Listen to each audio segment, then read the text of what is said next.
breath, and the hind will tell us how we're going to get there. We joke in some ways that horses are pretty simple, that they either really like something or they don't. So it's a little bit easier to sort of understand how they feel. They either want to go towards something or they want to get away from it, as we saw even with that example of kind of annoying.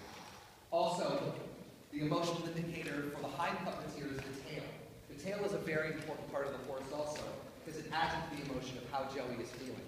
A head puppeteer and a hind puppeteer often work together so that we can tell by a raised tail and a raised head that Joey may be feeling a bit anxious. And that also transfers into the breath again.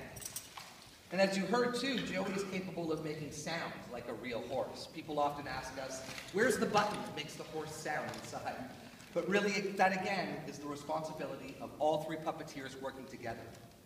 The lung capacity of a horse is about the size of 3 people, so it really does take all 3 performers working together to make those sounds. It was something that we studied a lot to make sure I don't get behind you.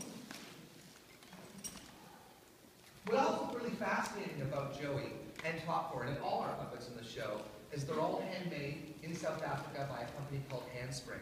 So again, there's nothing overly mechanical about Joey. People often ask, you know, is he a robot and how does it work exactly?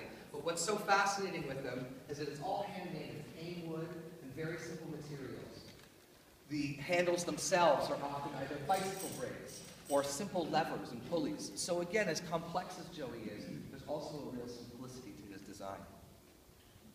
And I think one of the best things about seeing Joey, not only just seeing him on stage and seeing him interact with other horses in the show or other actors in the show, there's also a real opportunity to see what happens when Joey interacts with a real horse also. So I think we've got some special guests with us here today outside. So we're going to take a quick little break out there if people want to join us and see. We've got some mounted police here today, and we're going to take a look and let